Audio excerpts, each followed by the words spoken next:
What is this foolishness? How many dreams can you shape in a minute, an hour? The kind of clean you like best. Lost 3 of my teeth, too. All right, so you lost. Next time you'll win. Steaming, hot, hearty, delicious, invigorating.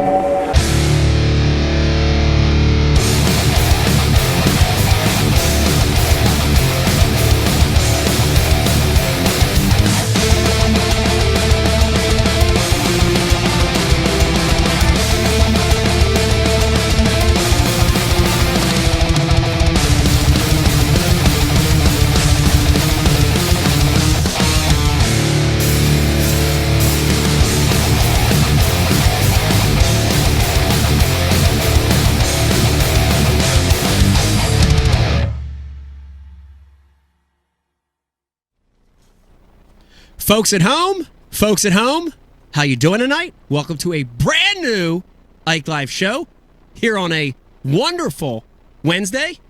To my right, the co-host and crush of the show, the one and only, the Dean, Pete Gluszek. How you doing tonight, Pete? Man, I'm good. See you rocking the Phillies hat a lot lately. You want to talk a little bit about that? Man, they're first place. Yeah? You know, we got a couple new big sticks over there. We got Bryce Harper, Yes. number 3, Jake's new favorite ball player. Yeah. Jake's playing baseball Okay. right now, so we're having fun watching the Phils. I want to put you on the spot. When will professional bass fishing get to the level where its pros are paid like Harper? That's not happening already? I don't think it's happening. You didn't get $10.5 million for that big trophy? No, I didn't get anything for that trophy. Man, I thought all you guys were making millions. No, I'm not making that much. Listen to me. I'm so glad you tuned in tonight. We're going to make your Wednesday fun. You're going to laugh. You're going to be excited. You may even cry before the show is over. We got a great show lined up for you tonight. Join us via Skype tonight, Pete. Back-to-back, 2-time elite winner, a very young guy in the sport, but obviously very talented. Brandon Cobb is going to join us. Very excited. Amazing. Almost back-to-back. Almost back-to-back. Winya Bay got in the way. Oh, did it? Okay. Yeah. All right. Sort of back-to-back. So we don't need to have him on then. No. I still want him on. Two out of three. That's pretty damn strong. That's almost back-to-back. Also being joined by an amazing in-studio guest. Met him today. Really good guy, great fisherman. Jeff Little from Torqeedo is joining us right here on the casting couch tonight. Going to be talking about Torqeedo, the motor, an electric motor. I really saw it. Cool concept. We're going to get into it. It's not the trolling motor that you bass guys know about. Something different. Whole new concept. Very interesting. Also, in the third segment, Pete, we got Ryan Lambert joining us, and we're going to be talking a little controversy going on in the kayak world right now. And, kayak fishing's big. I'm a big kayak fisher myself, and I love it. And we got a little controversy there as well. A lot of good stuff, too. Good stuff, too. So we're going to be talking about that. Oh, yeah. Before we get into the show, let me run down a list of the sponsors that make this show possible. Couldn't do it without these guys. Of course, Mystery Tackle Box, the title sponsor of Ike Live. Liquid Mayhem, Flambeau, Real Snot, Dr. Squatch, Primal Urge Foods, Tackle Warehouse, Founders Beer, and last but not least, did I say Primal Urge Foods? I said it twice because that's how important it is. That's how delicious It's really delicious. All these great sponsors, if you go to IkeLive.com, you're going to see promo codes for every single one. Almost. Also brought to you, I did miss one, TH Marine, big giant sponsor of Ike Live from day one. Go to IkeLive.com. You're going to see a lot of amazing promo codes there for our sponsors. Thank you guys for supporting the show. Yes. It's going to be a really good show. Before I get into the thrust of the show, we do have some special guests that just stepped in, Brian the Carpenter. Ooh. We didn't even know these guys were coming in, but let me introduce them real quick because I know they got obligations going on. And this guy, he's a star in his own right. I think he's going to a concert over in Philly a little later tonight performing in front of thousands of fans. But we've got Jake the Snake. Jake, come on in. Come on in, Jake. Right there, look right there. Look right there, and that one right there. Look right there. Okay, come over here, and you're going to use my mic real quick. I just want to give you a quick interview. Jake, first of all, how old are you, Jake? 8. Jake, you're 8. Now, I noticed you're big into rock and roll. You're kind of a superstar. How did you get into this? Well, first I was thinking about it, and all of a sudden I was like, yes. So you were thinking about it, and then you were like, yes. Yep. Well, I think that's amazing. One last question I have before I let you go to your concert. How do you feel about fishing? Well, I mean, some fish are pretty cool. Well, some fish are pretty cool. There you have it. Jake the Snake, everybody. Thank you, Jake. Okay. Good. Can I ask Jake a question? Yeah, that's Jake a question. Would you do us a favor and teach Brian the Carpenter some of your on-the-mic skills, please? Okay. Thank you, Jake the Snake. Oh, he's going back to teach Brian. That's good. And also, our second guest joining us, I think she's originally from Hollywood, now living in L.A. or New York City. We've got the one and only. She's very beautiful. You know her from Fletcher Studios, 1936. Betty Boop. Betty Boop, everybody. Betty Boop, come and sit and have an interview real quick. Come over here, Betty. How you doing? Come on. Come over here and sit. Betty, I got to ask you, I know you've been an actress and you've been in theater and such, cartoons for a lot of years. How did you get into acting and theater? Well, I just liked singing and acting when I grow up. Oh, there you have it. You like singing and acting when you grow up. I like that. What is your signature, what would you call your signature dance move or signature move that you have for the public? I don't know the signature. Like what are you known as? What's your favorite dance move or singing move? The Running Man. The Running Man. Okay, give us the Running Man here, and then we're gonna let you get back to your theater. Yep, give us a little Running Man. Go ahead. There goes Betty Boop, everybody. Thank you, Miss Betty Boop. I love you. Have fun in LA or wherever you're going. It was awesome. Thank you. Wow, special guest, Pete. That's Always a surprise. joining. Man, it's crazy. We draw the best. We draw the I like best. It's unbelievable. Before we get thank you. Got a fish coming back to me. I don't know what that thing is. Is that a permit? Pompano. Pompano? I don't Okay. It looks like a permit. Gizzard. A gizzard shad. Big giant gizzard. Good night. Good night, Betty. Before we get to tonight's show, Pete, we always do this. Want to thank our military, men and women, active and veterans. Thank you for what you do. It's a crazy world. Also, a special thank you to our police officers, EMT, firemen, doctors. Thank you. All you guys. Thank you. It's awesome. Not lawyers. Not lawyers. Not No, lawyers. No, not lawyers. A special shout out to not lawyers. Not lawyers, yeah. We want to remind everybody before the show starts that we really do want to hear from you. Your input's a big part of the show.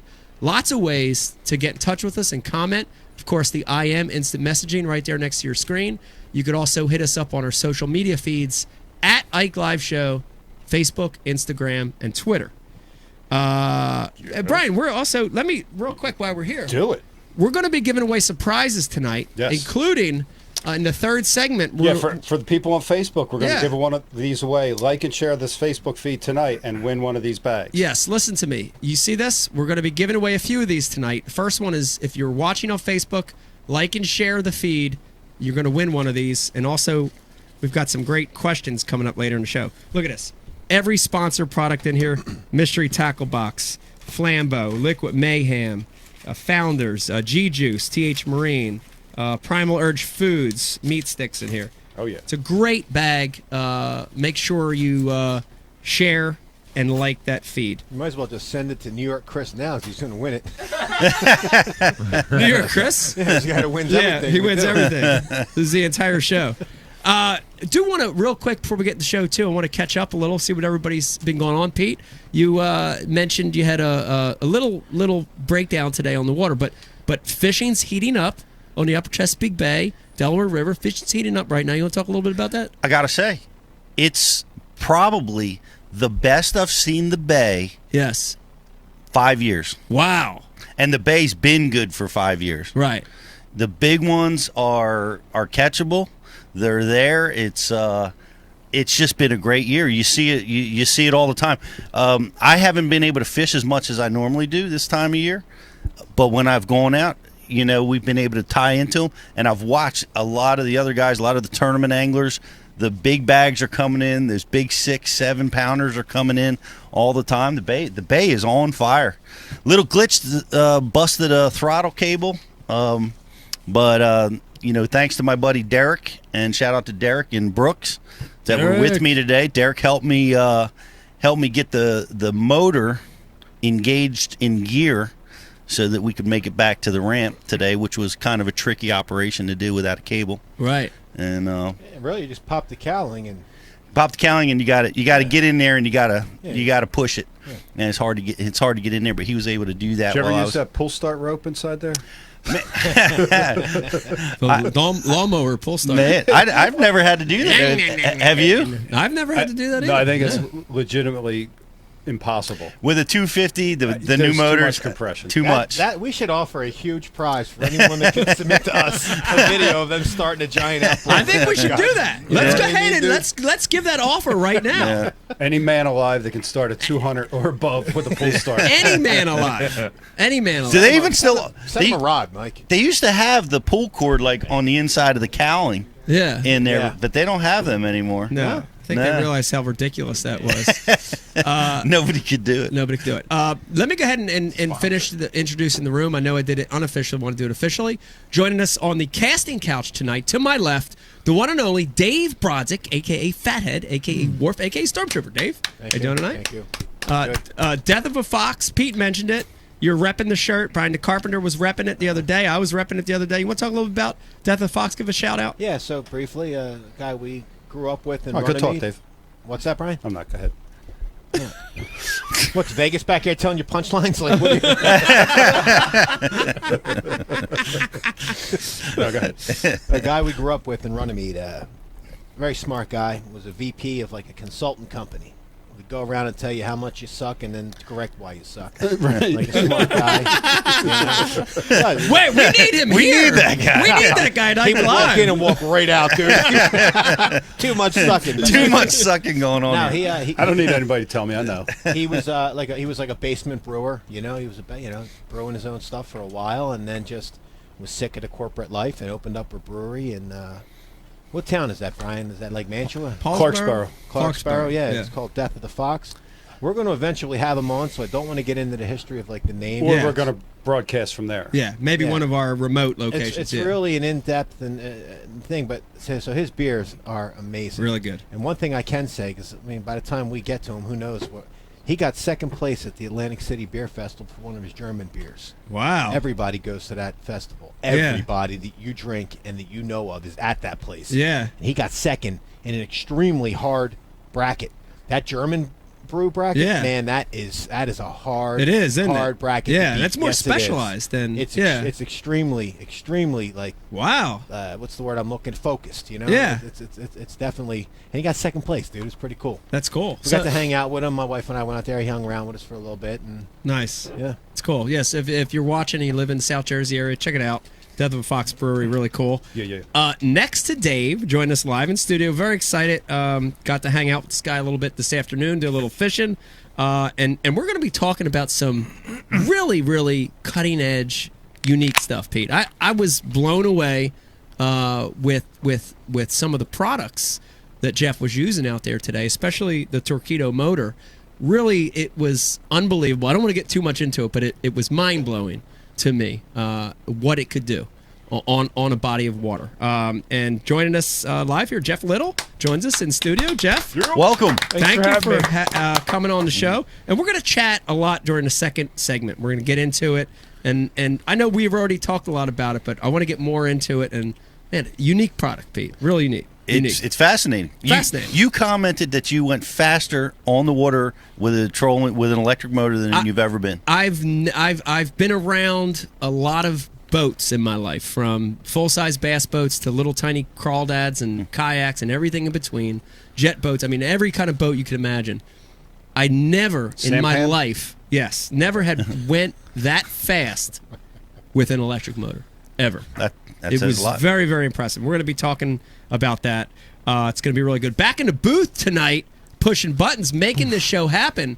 To my left, the one and only producer of the show, Brian the Carpenter. Brian, how you doing tonight? BTC? Man, we expected a late entry, and here you are on time. Show started relatively We early. pushed the start time back an hour, Yeah. and we were still significantly late. We were still about 10 minutes late. It's good. People are used shooting to 100% it. though. from the field. People are used to it. People are used to it. I think it's a good thing. Never give up. Never give up. Do you want to mention why we started late tonight? We had a proud dad moment. Oh yeah, We did. Yeah. You want to talk about that? Luke got acknowledged by his his school for being really smart. There you go. Shout out to Luke for being super smart. Congrats. Some kind of GPA I never heard of. Okay. He's like perfect. You saying you didn't have a good GPA back then? It wasn't quite like his. Maybe half. So Wow. what did he get, Bri? Boast. What exactly did he get? Oh, he got acknowledged by the board at his school for, there's more to come, there's more to come. So they didn't announce the ranking yet. They just announced like the top 5 students and some of their accomplishments. So rankings are coming and graduation's coming and speeches and such. So Cool. more to come. So where did you rank in high school, Bri? Somewhere. He got a GTA. Auto. A GTO, the car? I didn't make the cut. I didn't get a check. Okay. I didn't finish the third day. You didn't advance. I didn't advance to the next round. Next to Brian tonight on IMs, the one and only Riz joining us tonight. Riz, I want to put you on the spot. And I had said this before. You guys had an opportunity yourself. Brian the Carpenter, Eric the Intern had an opportunity to go out in the Upper Bay. Yeah. And I was, I wanted to know how you guys did. I sent Brian a text. Said, "How'd you guys do? Did you get any big ones?" And Brian just said, "Watch the story. Watch the Instagram story, the IM story." Right. And so it was like an off day. I didn't have to fish the next day, so That's right, yeah. I'm drinking a beer and I'm like, dude, I was enthralled watching this Instagram story. It was better than Bassmaster Live, Major League Fishing Live, and FLW Live put together, in my opinion. And the honest, pure result of it is, Riz, you kicked their ass. I mean, I want to say high 20s, if not 30 bass to maybe, what was the closest? 15? I had 19. 19, I had okay. 13, 12. Okay. Something like that, yeah. So you guys caught a lot of fish, but Riz, what's going on here? Domination out there. I don't know. I've been out there a few times this year. I've been down there with the dean several times. Yeah. So, I'm watching, learning the place, and I just think I'm just dialing the right ringtone. I'm Right. I know. Right. And telling Brian to throw a shaky head. Right. I'm telling you. Throwing guys off on purpose there. That's the most impressive part about his advancement as an angler. His ability to give you some information. Disinformation. It wasn't lies, but it wasn't the whole story. Right. Yeah. Right. Pete, didn't I catch him the day before on a shaky head? Yeah, it's true. He didn't even have a shaky head tied on in the boat. Okay? I said, show me the shaky head. Where's the shaky head rod? Where's the worm? There wasn't on. So what I thought was interesting is I watched that whole IM, and it was really put together good. I don't know if you saw it, but it was put together great, and you guys were keeping score, and Eric was doing a great job of hashtagging stuff, and hashtag, the size of the fish or something funny that happened. But this one area that you guys caught a majority of the fish at, it was hashtag Pete spot with the GPS coordinates. Damn. Which I thought was really unbelievable that you gave Pete's coordinates away. So if you're watching right now and you wanted to hire Pete, don't worry. Just go back on the IM story. That's genius. I didn't even know that. I did not know about that. Bass University Live is now looking for new producers to help us with the show. But no, I thought it was awesome. And that was great, Riz. You kicked butt. Last but not least, back in the booth, and you're going to see him. He's swinging around. He's doing a little content. He's getting some beers. He's eating some chocolate. I don't know what else he's doing back there. Some withdrawal. Having some withdrawal. I don't know what he's doing back there. It's already coming around. The one and only Eric the Intern. Eric, how you doing? What's up, guys? I'm doing great, Mike. I'm still smiling from our afternoon on the water. I want good time. to. I do want to put you on the spot on that. So we had to film some content today. We had to do some sponsor fulfillment. We had an opportunity to do some in the shops, but we got out in the water for a little bit, and dude, we got some work done and caught some fish at the same time. It was pretty fun. Yeah, it's so rare that you go out for a fishing shoot and things just work out. Yeah. We're just talking about, we just need this one big fish to bite, and it never happens. Right. But today it did. In a very short time. It did. We were able to get some great content, catch some good fish. So yeah, it was fun. And I got out with Jeff earlier in the day. Yeah. He caught some fish, did some film with him on the Torqeedo, and that kayak, which also blew my mind too. Yeah. With the speed and everything. Yeah. So it was just a great day, Cool. I'm doing good. That's awesome. Life's good. It's gonna be. And he's going fishing early tomorrow morning. Ooh. A long trip to a really, really. Oh yeah, really that's cool a place. little. We're not going to mention the name of it, but do you have a nickname for it, or do you want to give it a The motherland. Lake Z. Lake Z. Lake Z. You got Lake X, I got Lake Z. Okay, Lake Z. Now, wait a minute. My GPS coordinates are given away, and we're Yeah. talking about protecting Lake Z.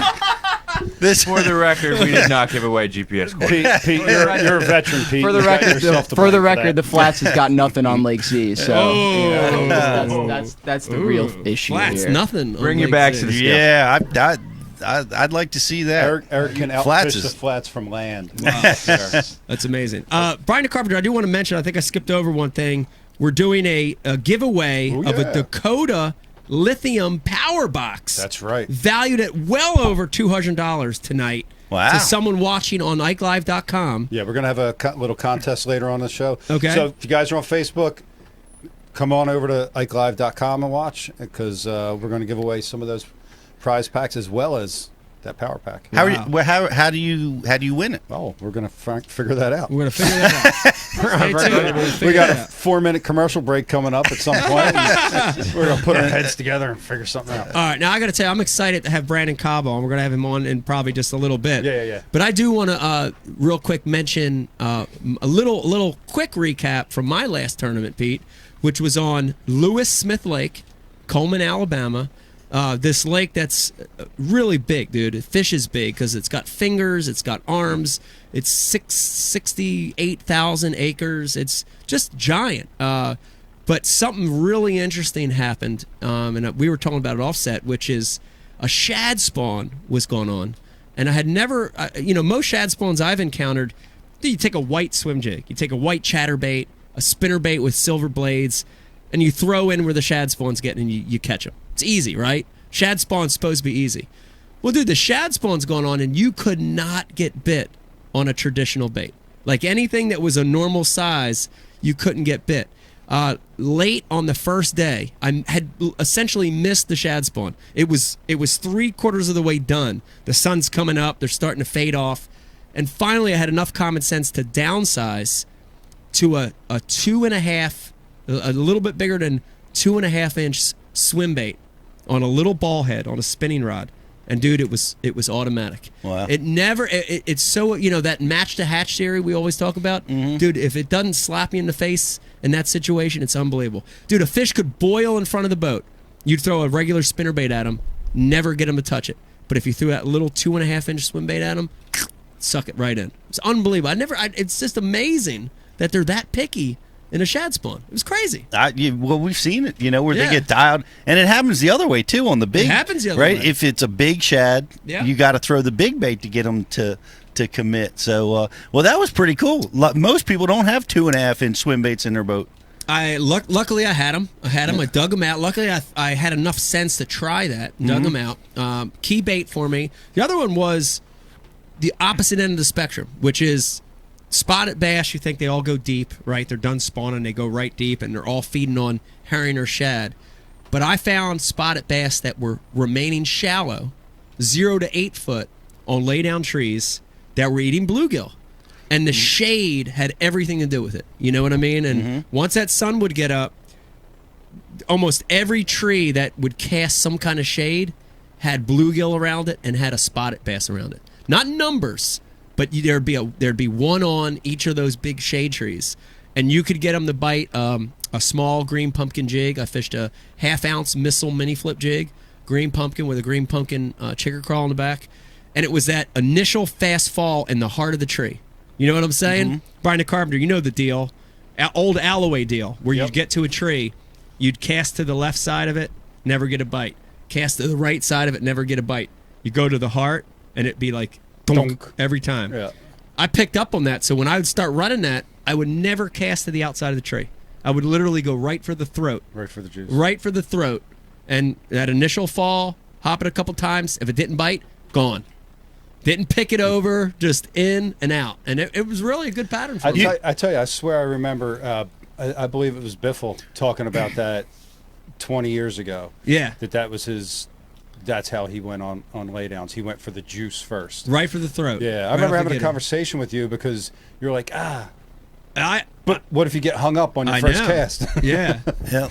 Yeah. I normally am an advocate of play the easy sides first. Yeah, and that's what I wait do. till you leave it to make that impossible cast. Yeah. But when every bite you're getting is coming there, in the juice, you just that's what you run. You know. And we've You I've think when you cast to the outside, the perimeter of Yeah. it, do they see it and say from a distance and say, no, that's not what I'm eating? And then when you go to the center, they're Yeah, it's They don't interesting. want it? I think in different fisheries, in that particular fishery, the water was extremely clear, and I Right. think in that situation, I think they're wary to come out of that tree. You know, Right. I think they're wary to come out of the shade.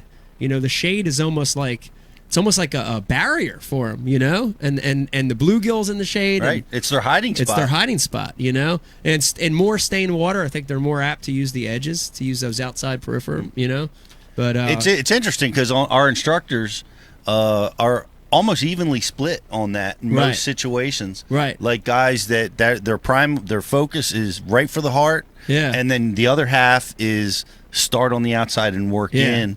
And it's interesting. They're both successful at different times, I guess. Yeah. But what I noticed about your tournament was, man, you seem to be making this up on the fly really on well. the fly, yeah. Just making it happen and, pulling it out of your hat. Yeah. That's amazing to Yeah. watch. It's amazing. You've been so successful with that over your career, but you really did it in this week. I think. I'm starting to, remember how to let go like that every time. You know, it's really hard because, dude, you fish somewhere, or you have an idea what the fish are doing, and you catch them in practice, and then you get locked into it, dude. That's human nature. You want to go back and fish what you know Yeah. Yeah. yesterday, or you fished there 10 years ago. You want to go back and fish your memories. It's so easy that's just human nature. But when you let go like that, if you have a bad practice, or, I'm sort of forcing myself to let go. And the way I'm doing it is I'm not trying to learn too much about an area in practice. I'm literally fishing in practice now. I'm fishing so fast. I'll go through an area and I'll fish fast. And if I can get 2 to 5 bites in an area, I put a mark and I get the hell out of there, instead of trying to learn it, And it's an artificial way to force myself to fish then for the fish, and not in practice. I don't want to know too much, But I'm doing a really good job this year of letting go and not being scared of just fishing during the tournament, and that's so key. It's so key because Pete, we mentioned it before on BU Live and at Bass University events, and fishing fish that you caught in practice is fishing fish yesterday's fish, but catching them as the event happens, fishing fish coming to you. The fish are coming instead of going, and it's been so key for me this year is fish that are coming instead of going. And it's put you in, what are you in, 4th place in the standings? 4th place in the standings. I've had a couple top 10s this year, and 3 events left. So a legitimate opportunity to try to win an Angler of the Year this year, and I think it's possible. I really do. I think so too. When's the next event? So next event is next week on Table Rock Lake. Table Rock. Going to be staying with a real good friend of mine, Dave Mansu. Shout out to Dave and Andy. If you guys are watching, look forward to staying with you guys next week. Can't wait to see you. From Table Rock, we go to Grand Lake, first week of June. Post-spawn summertime pattern should be real good. Fish coming off the bank. And announced today, many of you will hear this for the first time right here on Ike Live, the last Major League Fishing Bass Pro Tour event is Lake Winnebago in the beautiful state of Wisconsin. Lake Winnebago. Unbelievable fishery. Is it? Carpenter. Oh, my God. Unbelievable. It's a sleeper. Really? It's a gem. Smallmouth lake or Smallmouth, both mixed, but legitimate place where you can catch 50 to 100 fish a day, largemouth and smallmouth. Wow, it's going to be insane, dude. Excellent. Lake Winnebago will be the season ender, so pretty interesting. When is that? That will be the last. Let's see, the third, last or third week of June, June 20 something, and that's it. The season's over. So we can do an Ike Live every week in July. Absolutely. Every week in July, every week in August. Definitely. Yeah. From Thursday night. Live from every night. Every night. We'll do one every night. Absolutely. Sounds good. It's going to be good. And not to give too much away, but by then, by July, we will be in the new studio. Oh, I can't wait. Yeah, can't wait. Give everybody a little teaser. You know, I know everything in this studio that we're not dragging over there, which I hope is everything. It's pretty much everything. I would remember say that scene from Office? Yeah. What was that movie?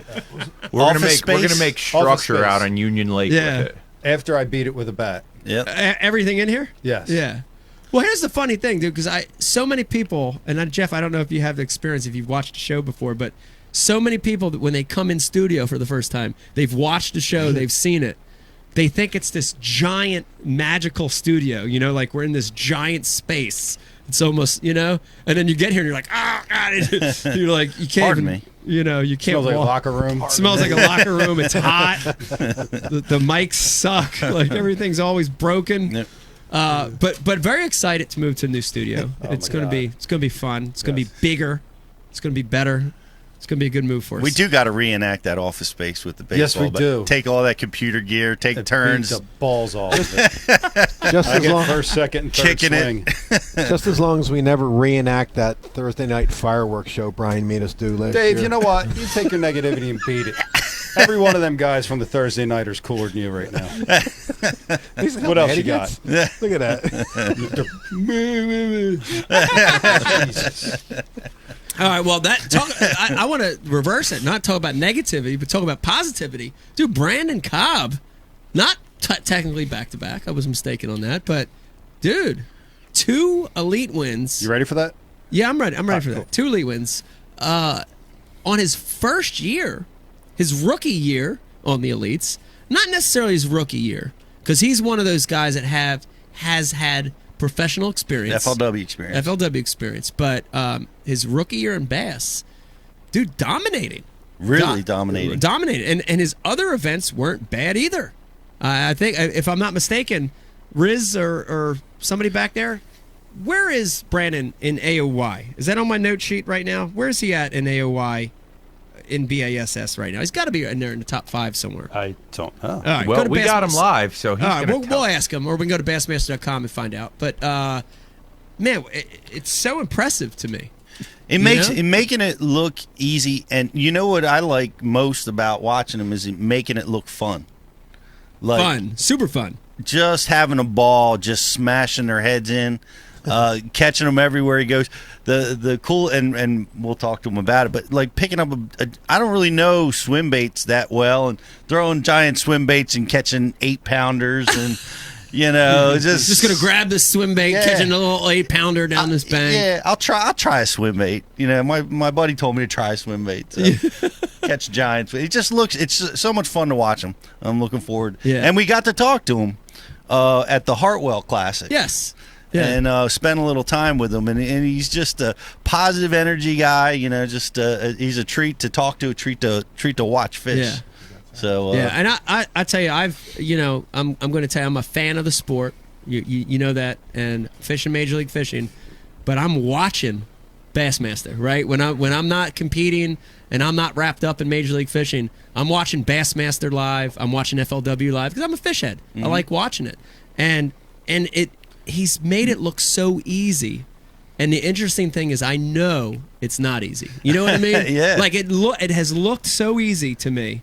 And I'm telling you, it's not that damn easy. It's not easy, man. I've been doing it long enough to know that it's hard to win. It's hard to put yourself in a position to win. You know, and he's made it look easy. He definitely has, and I can't explain. It's almost like he's not afraid of it going wrong. Yeah. That's what it looks like to me. Yeah. Like he's just fearless with his decision making. He's just sitting here listening to you guys talk Yeah. about it. It's starting to get weird. Oh, blushing. Oh, I didn't know you were ready. It's starting to get weird, It man. is starting to get weird. Okay. All right. As usual, Brandon Carpenter's done a terrible job in the production booth. There he goes.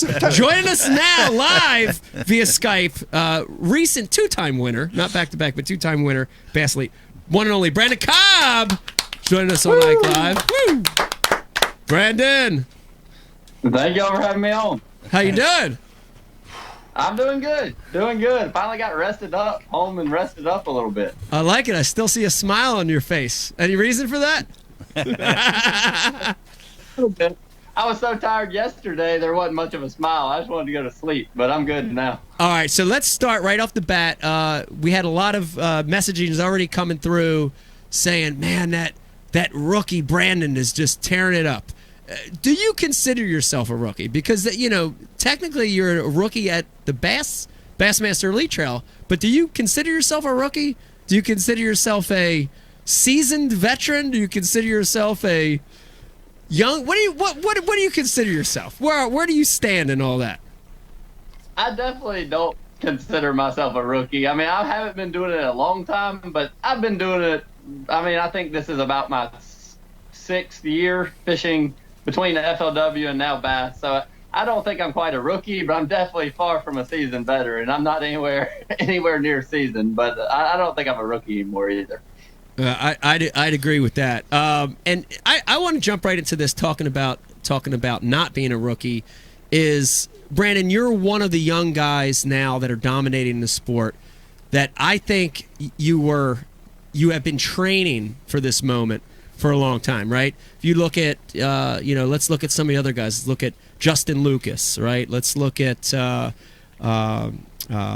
James Elam, guys that have come up through the college ranks and literally have, in my mind, when I look at your guys' early career in the college ranks, you've been training for this for a long time. When you were in college, did you feel like that? Were you in school saying, maybe I'll fish professionally and I'm here to get my degree? Or were you saying, I'm here to train to be a professional fisherman and get my degree? Which one was it? I mean, I've obviously always wanted to be a professional fisherman. I mean, since I was like 7 years old, that's what I wanted to do. But when I was in college, I definitely thought it was a possibility that I could make my way there. But no, I don't think, I think just a lot came into place. I was definitely always trying to be a better fisherman. And if I made it there, awesome. If not, I was prepared to do whatever I needed to. But when I was in college, it was my goal, but I didn't exactly know how to get there or how it would happen. Right. Now, there's a lot of Pete, a lot of Ike Live viewers tonight. We've got a lot that are college anglers, some high school anglers aspiring to be college anglers.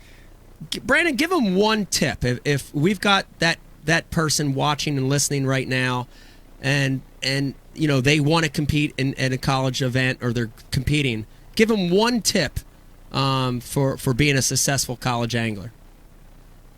Well, the best thing I can say is definitely enjoy the opportunity to see places that you wouldn't have the chance to see. Because yes, I was a college angler, but I was at the front of the college movement. So yeah. I didn't get to travel and see all these lakes. Our college at the time, we didn't have funding from the school. We didn't have any of that. So I didn't really get to travel nationally to see these lakes. And that's what I look at the college fishing and high school fishing even as the biggest opportunity now. Use it to learn lakes that you may not, there's no chance you'd ever get to see outside of the tournaments. Right. Because that is an advantage that none of us had the opportunity to do. Yeah. It's great advice because I see the colleges, the kids are going all over the country now with the competitions. You went to Clemson, is that correct? That's correct. I did. So you're a part of your college training program was after classes going out on Lake Hartwell and practicing every day. I think Lake Hartwell was a bigger part of my training program than actually going to classes. I'd have had that same problem. I know that. Yeah. Are you saying you blew off a few classes to go catch some spawning fish? I may have done that a time or two. So the thing at Clemson was what you would do, you'd go to class, and parking was really terrible. So you'd get to class, you'd drive around the close parking lot to the building, and if you made about 3 laps and didn't get a parking spot, you just went and hooked up the boat and went to school. I love that. Damn it. I know I should have went to a different school. I legit have done nothing right with my life. Yeah, Brian's done nothing right. Pete went to Rutgers in New Brunswick. I went to Rowan in Glassboro. We were stuck with shitty fisheries like the Delaware River. Yeah. So you didn't want to go fishing. You just wanted to stay in school and look at the hot chicks all day. That's all you wanted to do. Yeah, it wasn't hard to make it. Hartwell didn't have to convince me much to go get the boat. It's a very good fishery. That's awesome. Now I do want to Brian's got all these stats here of your FLW stats, which are pretty impressive. But I want to jump right to the bass stats, and I'll just say it like this: 5 events fished so far, BASS. Is that right? 5? Is that right? 5 events fished, 2 wins in 5 events. That's ridiculous. How is that possible? How's that possible? I don't know what has happened this year. Honestly. I didn't even think that was doable. So that is unbelievable. We were talking right before you came on. It is very hard to win, Brandon. You know that. You know you fished long enough to know that everything has to go right. Right. You can be on the strongest pattern in the lake. You could fish 100% and still not win. Right. You know everything really has to fall into place. What do you attribute your last 2 wins to? If you can look at them, is there a commonality between the two? You know, Pete mentioned he watched your last 2 wins, and you looked confident beyond belief. You looked like nothing was bothering you. Is there something beyond that you attribute these 2 wins to? It really just confidence in those 2 were a main thing. I mean, like when I would crank up my boat to go somewhere else, I'm sure you're in the same situation. If you can think back about the bad tournaments you have, when you crank the boat up and you're running down the lake and you're like, I think I'm going to go to this place. You're like, I don't know about that. I have to go try this one. That's your bad tournaments. Yeah. Well, these last 2, when I've cranked my boat up, I've never second guessed a single place I was going. Wow. I knew I was making the right decision, and I would pull up and fish. Wow. That's a good and feeling. That's a good feeling. Was not so good was not that case. Wow. And it's hard to do because you have a natural tendency to second guess your decisions, but you didn't do that. You got to the winner's circle, but man, I got to tell you, of all the guys I'm watching win, you look like you're having fun doing it. You know, it's just fun to watch you. You know, it sucks you right in. Yeah, I've definitely had fun this year, which that's kind of my mentality, even in the big stressful tournaments. In those situations, I've realized if you get worked up and the way I fish, if I get too nervous or start dwelling on a lost fish or something like that, I just don't do well. I mean, I'm better off just having fun and pretend like it's another practice day. And that's just the way I've always fished and the way I've always found success. Well, speaking of fun moments, you're looking at a 5-pounder on the bed, and it turns out to be 11-2. Take us through that catch. I mean, that was the greatest catch of all time. It's pretty good. It's pretty good. That hook set, I watched that hook set 10 times. Yeah, that hook set was massive, and it's the sound of it. Actually, the sound. Like Yes. you could replay it and not watch it and listen, Yes. and just hear that. I love it. And the shake and the vibrate. Oh yeah. Oh God, I love it. I love it. All right, go ahead. Oh yeah. Without a doubt, the strongest fish. That was amazing. It looked like it. That was believe it or not, so I realized that shad spawn thing I was doing, I realized that there was a 2-hour downtime in the middle of the day where you just weren't going to catch one. I don't care what you did, how many places you ran, you weren't going to catch one. Yeah. They just quit feeding. So to keep the kind of momentum rolling throughout the day, I would just go to the bank for that 2 hours, and momentum. Hopefully, sometimes I would catch a good one, sometimes I wouldn't, call a few ounces here and there. And I went to the bank that day, was trolling down the bank. I'd caught 20 on a frog already, and came around the dock and saw her sitting right on a clump of grass. She was deep, 5 or 6 foot, which you've probably been to Fort before. It's not that clear. Yeah. And I just saw a shadow, and initially I thought it was a 5-pounder, and then I power poled down, fish bar for a minute, and I realized, I think it's a 7 or 8. And then after a few more flips, I realized it was probably bigger than that, except it was about to eat, and I didn't want to say anything else because I was concentrating. Wow. Now, what did I never did get a good look at? Talk a little bit about what did that fish eat? What was the bait? So I caught it on a just Zoom Z-Crawl, just a creature bait, flipping up there with 25 test. And so when I first saw it and flipped to it, it almost ate the first cast. Wow. And it was down on it like it was going to eat it, and then it like kind of backed up. So I flipped 2 or 3 more times, and it started backing up worse and worse. And it made me nervous. Actually, you probably saw me. I got my wacky rig out, and I threw it about 5 times, and it actually made her pull back up to the bed because I guess it was less intrusive. Right. But I realized, I was like, I do not want to hook this fish on. So then I went back to the flipping stick, and she was a little, I got her kind of locked down at that point. It didn't take long then. Wow. Is that your personal best? It is, yeah. My personal best that I'd ever actually weighed and like knew 100% what it weighed before was only 9 even. Wow. So it blew it out of the water. Wow. To catch that in a tournament like that With on the cameras rolling live. Yeah. Wow. That's unbelievable. Now, big moment. Also, a lot of people watching and listening right now that don't know, there was also a nice little a prize attached to that 11-2, and that was a brand new Toyota Tundra, right? Toyota Tundra, yep. I actually spoke to them today, and I'll be picking out my options and color and everything here soon. So I'm excited. Wow, that's awesome. That's right. You awesome. catch big fish in that event, Dave, and big fish is a Toyota Tundra. Oh my God! How about that? Ah, amazing, man. Isn't that great?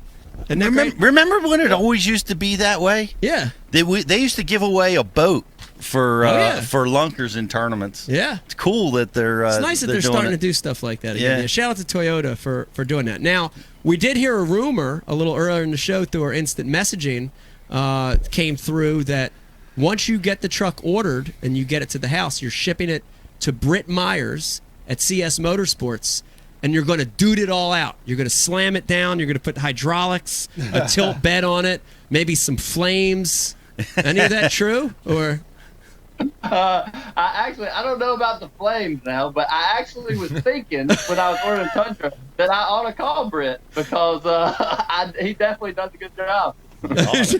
He does. You should look Britt up. He does a great job. I want to talk about this. I feel awkward, but also know we need to talk about it. It's something on a lot of people's minds. This has been a weird year. You know, the start of the year. A lot of talk about MLF, BASS, FLW, and the shifts that people made. And obviously, you made a shift from FLW to bass. A lot of anglers went from bass to MLF. How has that affected your space in this sport? How has it affected your career? And after you answer that, give me your opinion on what do you think the future is going to be, on these three organizations. Yeah, I definitely the whole movement and everything. I mean, I feel like it's definitely obviously it's benefited me because I've won 2 tournaments in the past month. But the movement from FLW, as far as my career and my mentality, I definitely like moving over to bass. It's kind of like I restarted. I feel like it was like a new start, and it's been awesome for me. I mean, the whole change in the industry as a whole. I don't really know what direction it's going, honestly. It's hard to say what the future will be. I mean, I would think more trails brings more fans, brings more money into the fishing industry, brings more everything. So it could help. I just would like to see – I don't like the conflict between the trails. Right. I feel like they're hurting each other. I mean, I see MLF kind of badmouth bass in ways, and bass does the same. FLW does the same to bass. It just kind of – it seems like a never-ending battle between the three. And I think if all three could get in sync, it could be definitely a benefit for the industry as a whole. Right. I agree with that. To Okay. me, that's the part the bad mouthing between the leagues is the least savory part to me. Right. Yeah. I have to agree. Yeah. I mean, it's no fun to watch. It's they're both all the trails do something pretty special. I agree. And to spend that energy, competing in that negative way, I have to agree. That's a little bit of a black eye right now. Yeah. Not to get too deep into it, but like I know in MMA that the fighters are better off. That there's not just the UFC. That there's also Bellator and there's the other leagues. Right. And if there wasn't, the fighters would have no leverage, and they're a lot better off. So you as anglers are better off with another competing league or two out there. Yeah. Yeah. But in the fight game, That's what I'm saying. Yeah, in the fight game, the fighters benefit from trash talking. Well, there's that. maybe the leagues can benefit from trash talking. Maybe there's an unseen benefit here that we don't see. They got to figure that out. Maybe you should start cursing, Mike. Maybe more. Maybe I should. Speaking of trash talking, let me remind everybody watching and listening right now: if you've got a question for Brandon about anything, something that happened in the last few events or his win, please hit us up on the IM. Riz, you got anything coming through? Anything neat that you want to ask Brandon? Neat. Yeah. Neat. All right, let's ask Brandon some neat questions coming through our IM. Somebody just I got a really few. Good. Give me a minute to run back. I'll give you a minute. Couple But of them. while we're waiting, though, Brandon, we don't have the technology ability to research this, so we'll just ask you, where are you standing in AOY right I got now? it, Mike. He's, I think I'm 7th. Yeah, you're currently sitting 7th, 20th at St. John's, 14th at Lanier, 1st at Hartwell, 61st at Winya Bay, and 1st at Fork, and sitting in 7th. Well, that's a stout field. That's a stout field. 2 firsts, and he's in 7th. Wow. And those stats courtesy of Geddes Brandon. That is well contested race going on there. Indeed. Yeah. I can't believe It's been tight. Really, really tight. Yeah. Yeah. What's the points? That 60th place finish at Winya, I mean, it just with that was a poor finish, but I mean, the top 5 ahead of me, or top 6 ahead of me, I think I'm still like 35 or 40 points from first, even with 2 wins after that 60th place finish. Dang. Wow. Who is up there? I don't know. I know Patrick Walters is doing good. Oh, that's right. It's Patrick Walters. Is that who's up at the top? I think so. Yeah, he's having a hell of a season. He's still in. Yeah. Young Patrick Walters. Yeah. Cool kid. Very cool kid. Yeah. Riz, go ahead. I'm sorry. I got a question from the message board, and it's Brandon. What was the biggest transition for you from switching over from FLW to Bass Elites? I'm guessing the format's obviously the same. The Right. biggest transition I've seen so far, I mean, is just the following of Bass versus what I had at FLW. Just some of the like for instance, like these wins, the media, the all the other obligations you have from success at Bass, and then at the tournament, some like the fan base is the biggest change I've seen. Like nearly every tournament, I've had 30 or 40 boats following me when I was doing well, at least, which just didn't happen at FLW. It's something you have to learn to deal with. Yeah, that's a big difference. That's a huge difference. That's what Pete gets every day on the flat. That's true. But never in any tournaments. Well, hey, you're. I heard you mention you got to win. You had to go right into another derby. Now you got this win. You got some downtime. You going to Disney World? What are you doing? I'm actually going to have to. I'm flying back Sunday to Oklahoma to get my truck and boat because I'm sure y'all saw the tournament next week. The high water canceled it. Yeah. Yeah. So I left my truck and boat in Oklahoma to. I was planning on going back to practice, and I left it there. So now I got to fly back and get it. Well, yeah. So it was on. And for those of you watching that don't know, it was in Oklahoma. Yeah. It was on. What was the name of the lake? It's Tommy Biffle's lake. It's Cherokee. Fort Gibson. Fort Gibson. And did they mention, is it going to be rescheduled? Is it a total canceled? It is. It's going to be rescheduled. It is. We have a day scheduled already, so it's going to be moved to September. I think the lake's like 17 or 18 feet high right now, so I don't even think there's a ramp you can use. Right. Yeah. So they're putting it the same week as the Red Crest? They put it the same week as the Red Crest. That's weird. Wow. How did that happen? I don't know how it happened, but the official cancellation, and I saw the note on this, and then I researched a little more. The two reasons, it wasn't just one. The one is obviously the high water, 17 feet or whatever it is, dangerous conditions, no ramps. But the second reason is also the high water washed into Tommy Biffle's first floor, and it washed all his little tiny shorts out. Oh. And they were afraid that everybody would put his little shorts out and their junk would be hanging out. That's So, right. Get caught up in the prop. right, obvious reason to cancel a tournament. Brandon, I got a question for you from the shouting on the poop deck. Do you do pineapple on your pizza? I do actually. My wife just went and got pizza, but I don't think we got pineapple tonight. But normally, that's what made me think of it. Normally, I do pineapple, pepperoni, and jalapeno on my pizza At the same time? at the same time. Wow. Yeah. Write that down. We might have to try that right here. Gonna try that. Say it again, baby. Call Sal's right now with that. Let's bring one in. Pete, Pepperoni Pete, and jalapeno. Pete, we got something on the message board for you. Comes from Wawa Hoagie Lady, and he said the only thing to be afraid of when you're fishing is old lunch meat. Yep. Never give up, Pete. Old lunch meat. I missed it, Wawa Lady. That's funny. Pineapple, pepperoni, and jalapeno. I'm trying to taste that. It sounds. I'm so intrigued. Yeah, there's a lot of flavor twist there. There is. There's a lot of flavor twist there. I like it. Brandon, I do want to mention too, and I saw this not only just on comments that we had come through on ours, but I saw it in like Bassmaster post as it happened. I think it was your big win, not at this last one, but over at Hartwell. A really big moment for you accepting that trophy on stage, and it's an amazing thing, you know, because you're getting this blue trophy. You know how hard it is to win. May never ever happen again. There's excitement, there's emotion, but there was intrigue. You and your wife had this moment. It was captured too on film, and people kind of like fell in love with you as a couple. Nice. Is it true you're becoming the new power couple, and you're overtaking Carl and his wife now?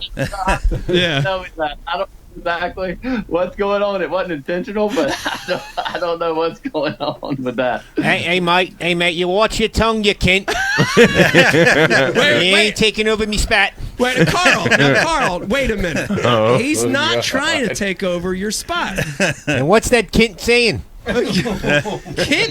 He's a Kent. What's a Kent? Can never understand these Australian guys. Me and Kaylin, number one.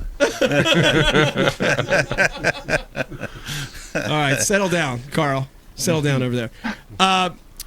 You have any other questions? There's a few more coming through IM. What do you got coming through? Yeah, this goes for Brandon, Mike, and Pete actually, and it's. Do you guys feel like you had rivalries with specific fishermen on the water, and if so, who? Ooh, that's a good one. I love that question. Yeah, I'll start. I would say. Well, your list is too long. No, that's not that long. No, it's not. Get out of here. I would say most of the rivalries were created by the fans or by Bass. You know, most of my rivalries when I fished over there. That's a good job by Bass, then. Seriously, yeah. I think, you know, there was a KVD rivalry that was created and it was artificial, you know? So I don't think, for me, there wasn't actually that many true rivalries between other anglers. We created one between you and Dave Lefevre. Right, me and Dave Lefevre. Well, that's actually maybe a real one. But Brandon, any rivalries out there between you guys right now? I was trying to think. I can't eat on FLW when I was there or at Bass. I can't think of anything. I don't know of any. Scott Martin against everybody? No, I'm buddies with Scott. No, I don't know of any. I don't know of any rivalry at all. Like I can't think of anybody. I can't even think of anybody that has a rivalry. Right. Can you? Well, Carl Jocumson's pretty mad at you right now. Rick Mars and Brian the Carpenter. Well, we can make that. Oh, that's funny. Pete, did you have any rivalries? Yeah, I had one rival. Well, sort of Ross. rivalry. Father Time. Yeah.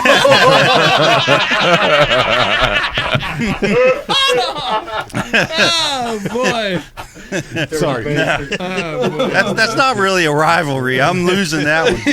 We all are. Oh, God. That was good. But- yeah, let's talk about that, Pete. Dean Rojas. I wasn't going to mention any names. Oh, whoops. No, me and Rojas, for whatever reason, we fought on the water. We fought off the water. We just we always ran into each other, and we always felt like we were pulling in on each other. And I was always right, and he was always wrong. I agree, Pete. Yeah, 100%. When I saw he was in the lead on that final day, I watched Bassmaster. 100%, just saying. Oh, man. Hey, shout out to Dean. That was a strong win. Dominant win at the MLF. Was a dominant win. It was a good win. Didn't capture my attention. Now, Brandon, I Thanks gotta for the know, support, BTC. You're a little, I guess you guys are a little under the halfway point of your season. You got a lot of events left. What are you? Do you have goals for the rest of the season? You're 7th in AOY. You've already got 2 wins. You know, I guess the Classic's not sewn up, but you got a good shot at making the Classic. No, you actually already made it, right? Your win guarantees you. So, what are your goals? What's left? Win.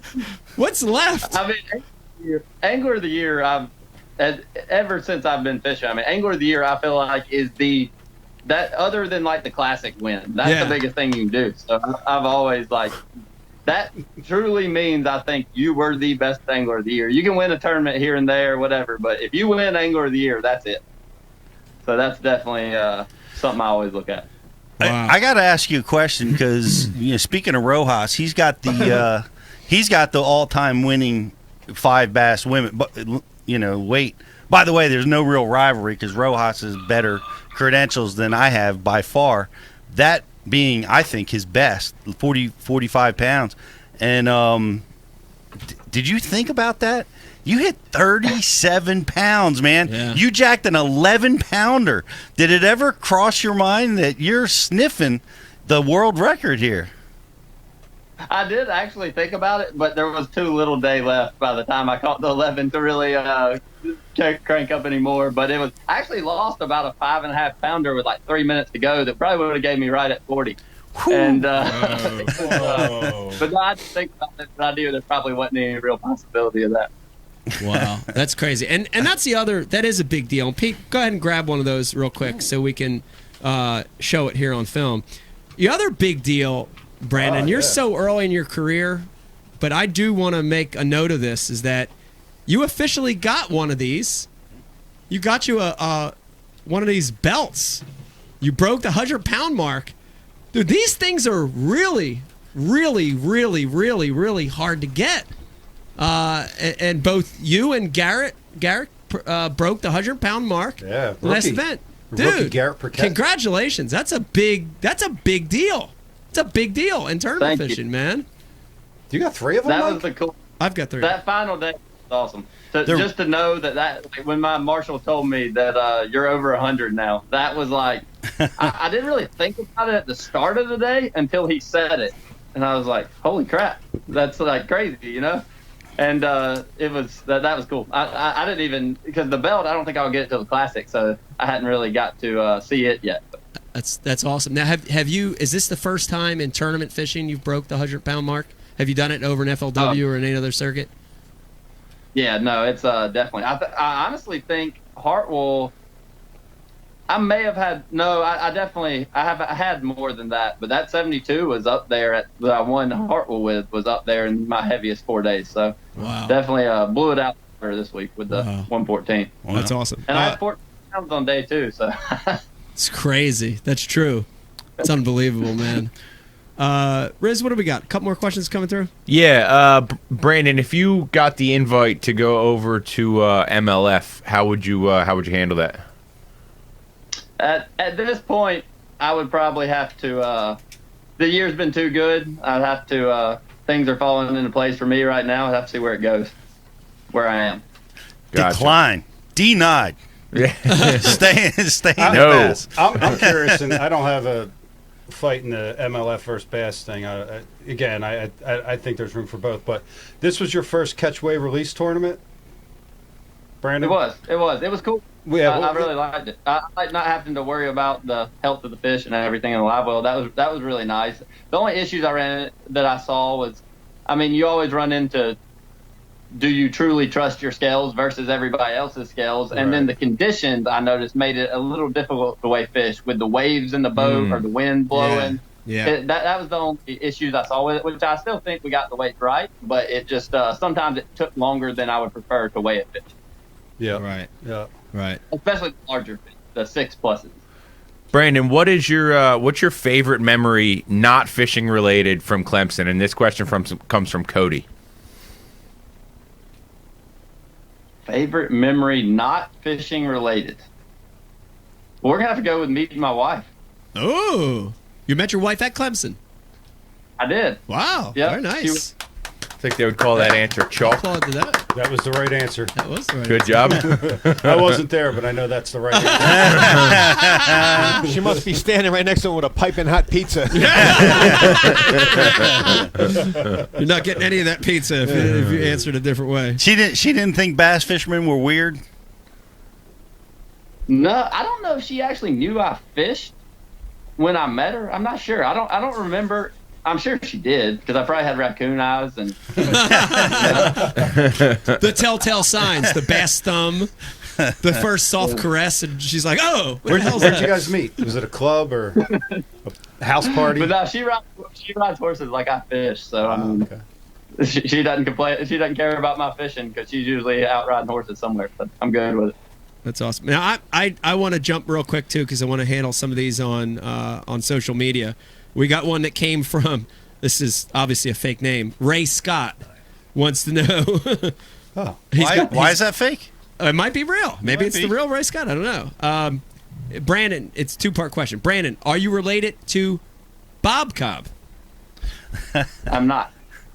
And the second part? Not that Not that you know of. Okay. And by the way, Bob Cobb was at the Lake Fork. I saw that. He had a booth there, and he was promoting his new book. Did you see that? No, I didn't see it. It's really cool. It's cool to see Bob Cobb. That is cool. Pretty amazing. What was his tagline? I'm Bob Cobb. Welcome to Bassmasters. Could you do that for us, Brandon? I don't think I can hold a candle to it. He had that really deep voice. He did. Oh, and the second question from Ray Scott was, are you related to Cornelda Cobb?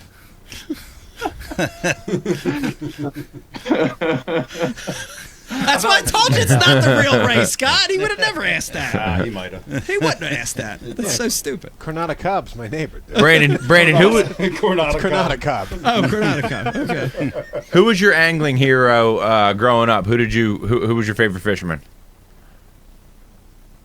Growing up, I would have to say, I mean, everybody watched Kevin Van Dam, and I watched Mike a lot.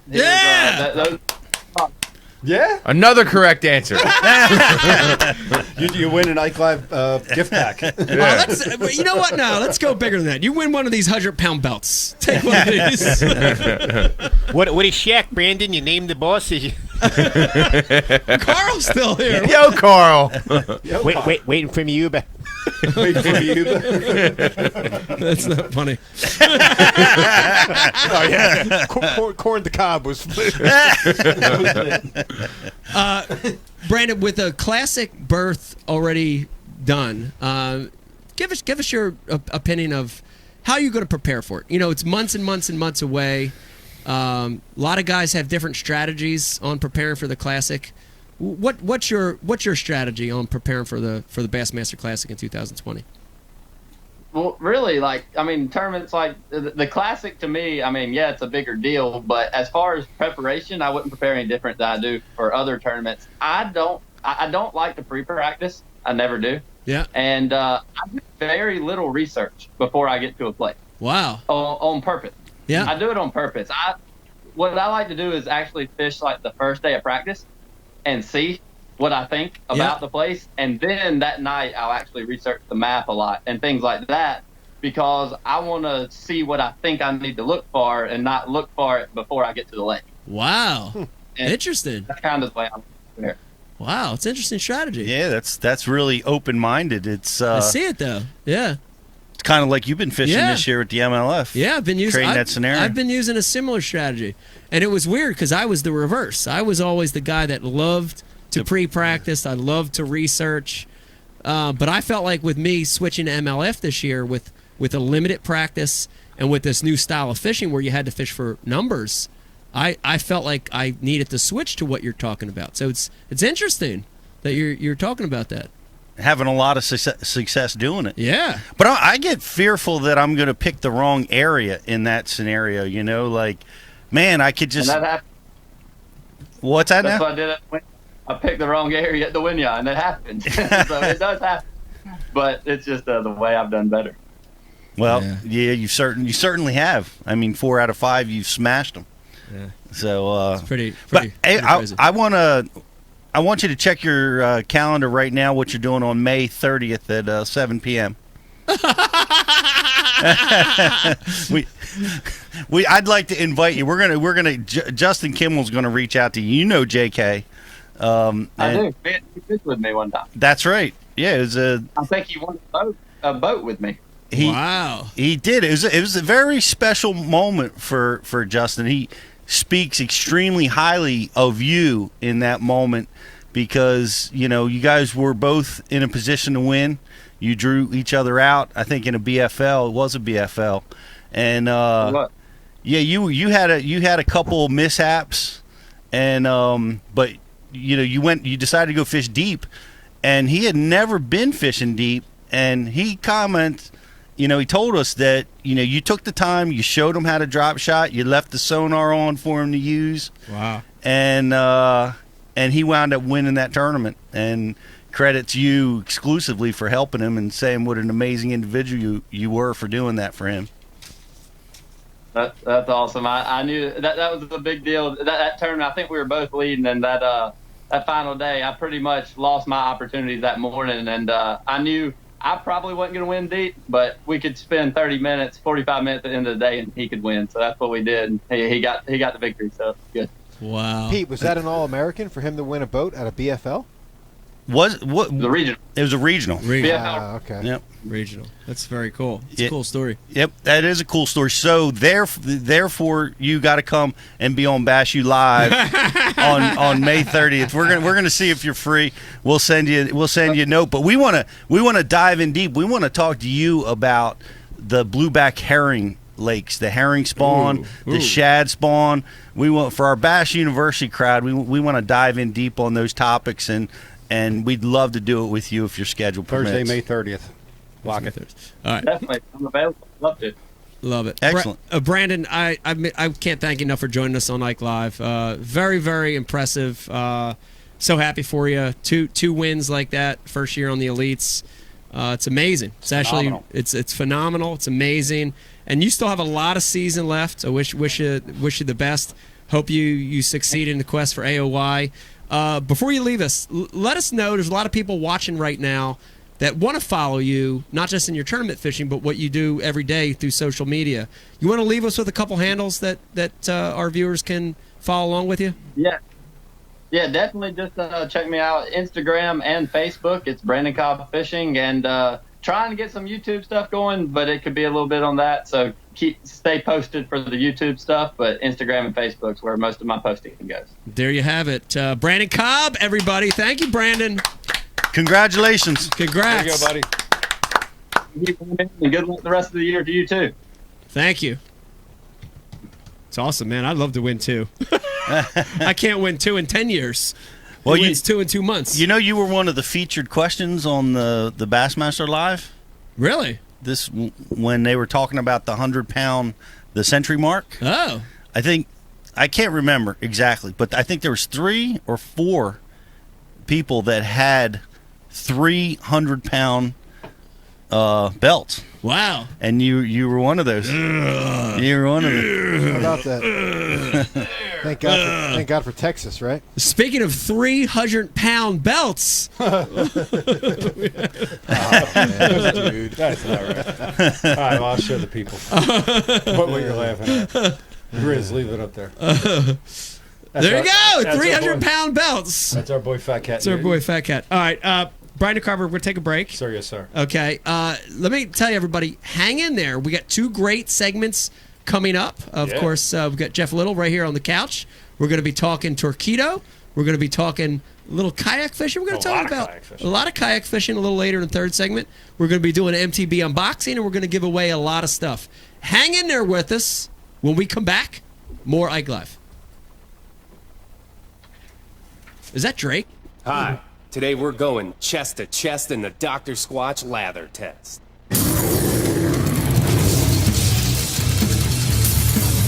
On that half of Mike's impressive chest, we're rubbing him down with 3 name brand bars. The result? A sad, milky film of disappointment. How's that feel, Mike? You see, Big Soap cuts corners and strips out all the sudsy goodness in order to make production cheaper. But not Dr. Squatch. Don't worry, Mike.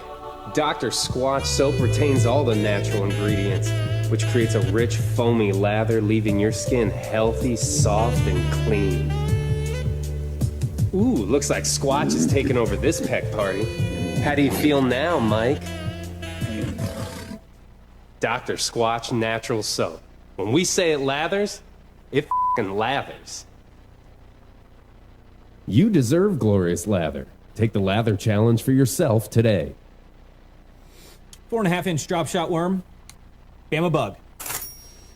Finesse jig, PB&J. Give me something hard. Hey, KVD here. Now, I didn't always know this much about fishing.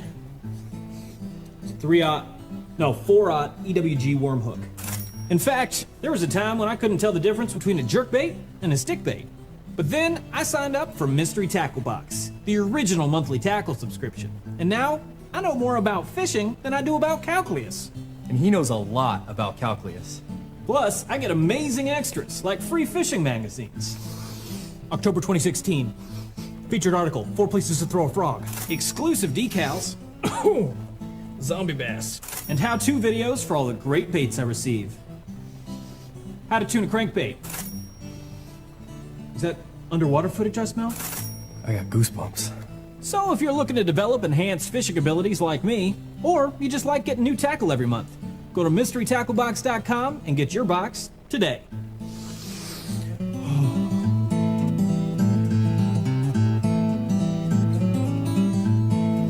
Ooh, live minnows.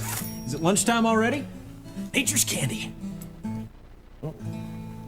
Is he in my pocket? This time of year, I definitely recommend putting a little bit of this on your soft plastics too. There he is. Another one. Next cast. And that would be number 6. I'm addicted. I'll admit it. I'm straight addicted. This might be bigger. You think so? Yeah. Feels bigger. I haven't even seen this thing yet. It doesn't want to come up. Don't break me off the rocks. Oh, it's a... Oh! 27-incher. He caught it. Oh my god, that's such a healthy fish. Look at this size.